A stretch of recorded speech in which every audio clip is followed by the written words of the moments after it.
Josh and Jenna from Graceful by Design, thank you for joining us. Hello, thanks for having us. So everybody's super excited to hear from you. You've actually done it. We're going to start though with the origin story. Graceful by Design, how did it start? Oh man, I mean, it kind of seems like a whirlwind. It's happened so fast, but I have been really admiring the industry of e-commerce for really the better part of a decade. I am a former public school teacher, current homeschooler. I was a stay-at-home mom before this, and I really loved all of the different things in e-commerce. And I would always bring stuff to Josh and be like, we can make this so much better. And I was just making all of these products that we ended up creating on my own, organizational and educational products. But about a year ago, we were at like one of the busiest times in our lives with our kids, with just everything going on. And I thought to myself, it's been like a decade of just kind of admiring this. And I was like, if we don't jump in, life is never going to slow down. It's never going to be the right time. I thought when our kids were really little, we had newborn twins. I was like, okay, I'll wait a little bit longer. Life will slow down. And about a year ago, it was probably the craziest our life has ever been. And I just said, let's go for it. And it took him a little bit more time. I jumped in, I took a few courses. I was like all in on podcasts and everything like that. And then once I was able to show him about the business side of things, he loved getting into helium-10 and all of that part of it. I'm more of the design creator. Him in and show that, this could be something we could do. And yeah, I would just say we kind of went all in about a year ago. It's been pretty quick. So awesome. Okay, really quickly describe your products. Okay, so I have organizational and educational products. Things like our meal planner, our wall behind us is a lot of our products. So we have meal planner and grocery list notepad was our first launch. It's magnetic, but also sticks onto any wall. We have calendar sets that stick onto any surface that are dry erase. We have chore charts. I have vegan leather planners. He has our chore charts right there. Yep. Vegan leather planners, a budget planner, meal planner, and then our big product that went viral is our Groove handwriting workbooks for kids. That's these right here. Yeah, I want to get one of those for my son. Oh, nice. Well, we'll send you some. Yeah. They're finally back in stock thanks to TikTok. Double the price for Josh. Yeah. Yeah. So they're Groove handwriting workbooks that have erasable ink and a lot of these things. So for example, I'm a homeschooling parent. Disappearing ink, yes. Magic erasable ink. So when the child writes in it, it erases later, so you don't have to wipe as a parent. It has grooves, which help them with writing. But I used these in teaching our children, and I just never liked the style of them. So I would create my own things and my own printouts. But it was really cool to be able to like dig in and create something physical. And to this design and everything took a while for me. And to see it come to fruition and just take off on TikTok was pretty cool. So our products are all organizational and educational. Okay, awesome. First of all, and I just put the link in the chat, so people, if you want these things, buy them. However, we're talking about quickly what channels you sell on. So really quickly, where do you currently sell? Oh, wow. So Josh is the multiplier of things. We are kind of like, if you work hard to make a product, let's get it on different platforms. So we have it on Amazon, TikTok Shop, Shopify, Walmart, Flip Shop. I'm missing Public Square. Public Square. Yep. Wow. Okay. Okay. And what percentage of your revenue 6 months ago was, what was the breakdown of your revenue 6 months ago in terms of channels? So 6 months ago, it was 99.1 Amazon. Because we were it was Amazon, basically. Yeah. Right. Great. And now where is it? Now it's 70% TikTok Shop and then 20% Amazon, 10% split up between our website and Walmart. Shopify, Flip's brand new. Flip is brand new, yeah. And that's partially a shift, but it's partially a growth, right? So it's not just Amazon sales have continued to grow as a gross number, but it was really connecting with TikTok Shop, the ability to connect both with the customer and the creator that had us go all in, I guess you'd say, and really focus on that platform, which is where we spend a lot of our time right now. I spend a lot of time with merchants that are thinking about, it seems everyone's thinking about TikTok Shop. How much time went on before with you being on TikTok, exploring it? What did you do to explore it before you even did the shop part? And then how did that process work in terms of then shifting over to actually shop? So I explained this one as we're not like a dip your toe in type of person, and it was the same thing with starting our business. We are like a cannonball 50-foot jump in. So just to explain that one, we went to a conference in New York with Helium 10, had other business owners in it. Someone explained TikTok Shop. We are in Philly. It's about a 3-hour drive home, and on that drive home, Josh had us set up on TikTok Shop. So we are like you know what? This sounds like a great opportunity. We went all in, and then we dug in on information, education. But I can also understand that question because we were the same people. We have a lot of other small ecom business owner friends, and they were like, I don't want to be an influencer. I don't know. It took long enough to set up on Amazon, and Following. I don't have a following, and they have all these misconceptions about it. Which is really why we created our mini course to help others be like, no, that's not how it works. But we jumped in right away, like all in. Okay. Yeah, because the thing is the it's all misconceptions. It's all getting in your own way. We had like 50 followers by Thanksgiving, maybe 100. Right. Right. And you know, now we don't have that many relative to creators, but I think we almost fell into that trap too of like, well, you know, we're not big enough. We don't have enough of a following. Big influencers are ones that have 1 million, and we're not going to be able to attract them and things. And that's just all not Misconceptions. real. Yeah. I noticed that you smartly, Josh, put Jenna is the face of this whole brand, and she's the origin of this. 1000%.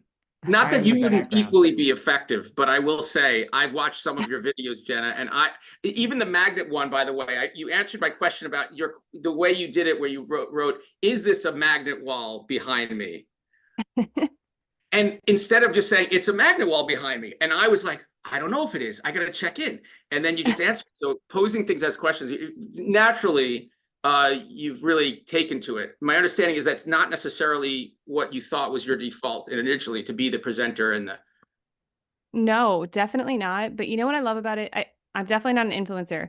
But with Amazon, I always struggled. He knows I shouldn't read reviews, even though we have great reviews on our products. I don't let her read them. If there's like a 2 or 3 star review, I'm like, oh my goodness, let me talk to you because you're not using it right, or that's not even our product. But with TikTok Shop, usually the questions that I have are questions that people send me, and it's really cool to be able to connect with your customers in a different way, and to be able to answer these questions that people are asking me in my message. Or so that's kind of where I get some of those things. And the products that we create, like I said, I design and create. He does all of the business, everything else.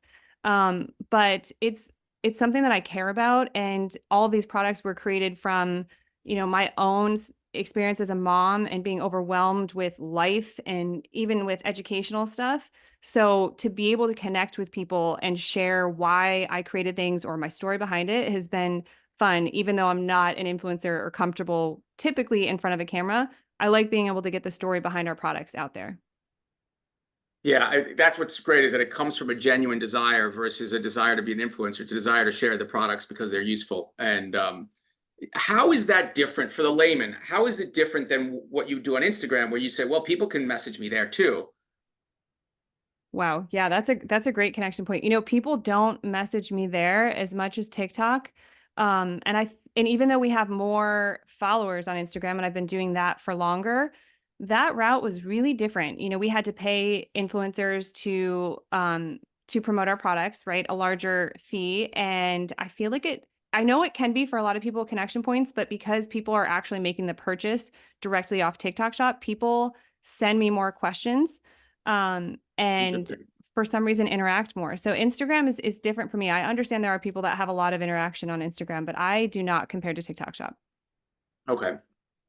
Now, onboarding, getting your TikTok Shop set up, how do people do that? And there's some questions already about people getting denied for setting up. What can you speak to about that?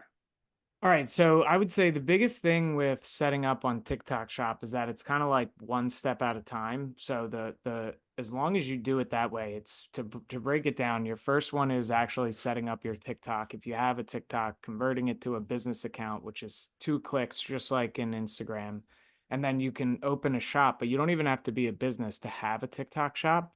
So you can just be an individual, but if you have a business, you put in the business type information, and then there's this kind of magical piece that gets left out a lot called the business center. I would tell anyone that's going to set up is that the business center is like the hub, like the middle, because there's TikTok ads and things that have already existed before TikTok Shop in the US. Then there's Shop and things.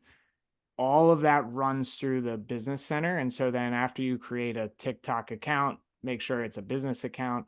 A business center is the next thing you need to set up, because that sets it up to where you can then run ads, you can reach out to creators, you can use creators' content in your ads with their permission.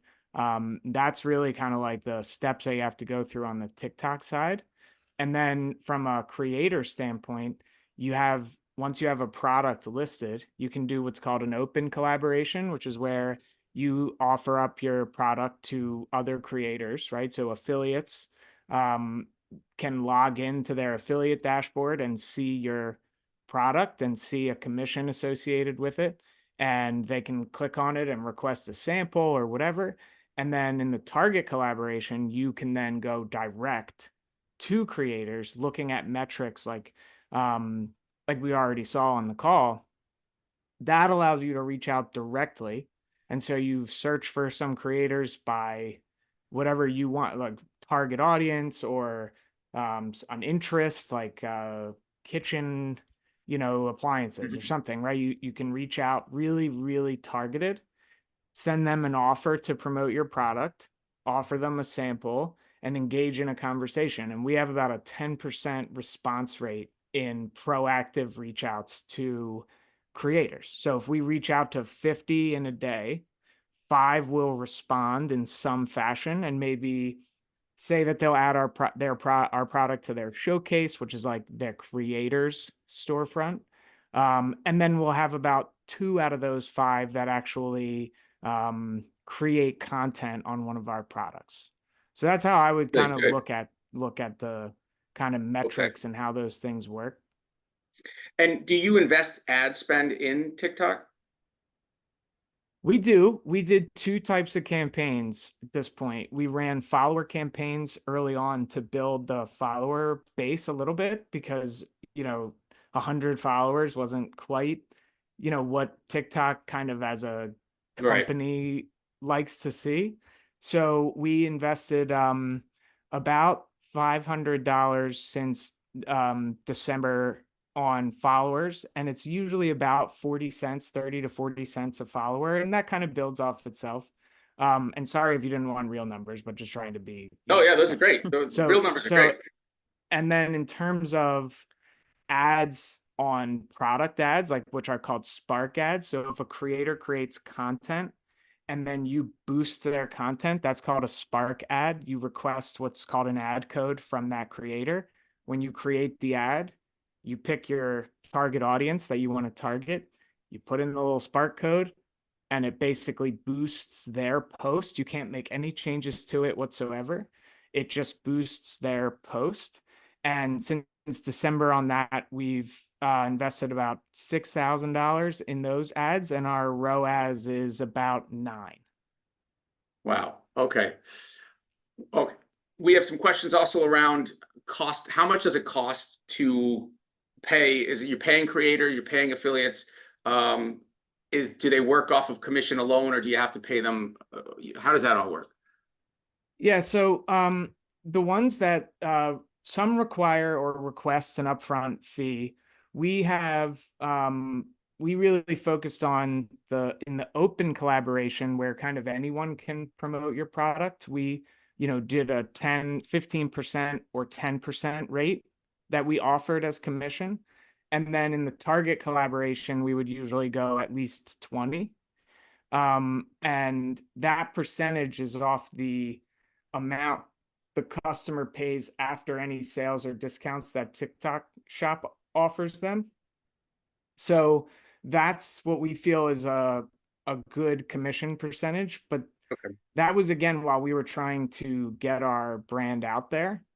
Now that we work with folks like Creator Rev who kind of help streamline the creator interaction process, like, because you can do it on your own and kind of reach out and try to build but it's a lot of manual work, no question. And Okay. so having a resource to narrow that field down and help us with that has been super helpful as we transition to that type of model. And so that commission is primarily how they're paid, in all of our experience, at least. Okay, great. Thank you very much. Okay, so, and that's a great entree into, we have a discussion with Creator Rev. They're going to come on in a second, not just yet, but we wanted to just give a couple more minutes to you to say, is there anything else advice-wise that you want to give to some of those folks out here before we jump into some other thoughts and questions? I would say one thing is don't limit yourself in terms of the influencers that you reach out to. I think early on, we kind of were just trying to reach out to bigger influencers mainly, thinking that would be the most effective way, which I'm sure they can be very effective. And I remember like cheering on with him and being like, yes, we got someone that has like 500,000 followers. This is amazing. But we were pleasantly surprised that a lot of our sales did not come from the giant influencers. So I mean, one of our largest video, I think was a little over 10 million, was our group books, was from someone that had 33,000 followers. And I was like, wow. So 10.5 million views. it's 10.5 million views. So I would say that definitely surprised us. And I feel like I heard that going in, but you just kind of like get hung up on, I got to get all of the big influencers. And you really, when you start, you don't have any products that have gone viral yet. So don't limit yourself. In my opinion, find people that you connect your story and your brand with, because people will connect that with better. It was a single mom who had, like I said, 33,000 followers, and her video was great and it crushed it. So That's awesome. How many what's your week look like? I mean, how many videos do you make and put up every week? So I Us typically, specifically, Yes, you or specifically, creators. Yeah, not okay. creators, just I try to do a video a day, but I really don't anymore, because I realized it's like I said, it's not my job to be the influencer, but I do think it's important to get your story out there. And I've had a lot of friends that we've helped kind of get their TikTok shop set up say to me, like, how often do I have to do videos? Do I have to show my face? And I don't think that's essential. I do choose to show my face because I enjoy connecting with different people on my brand. But I think the most important part is getting your story out. So if you can get your story out and you're only posting a few times a week, that's fine. For me, I try not to spend more than a couple hours a month on posting. I batch my content. I will literally get everything that I want to get done in a month in a couple hours on a Saturday, think it through, and then I'll just post sometimes every day, but sometimes every other day. And really my focus is not being the influencer that's trying to like get all the sales, as much as really the story behind my brand.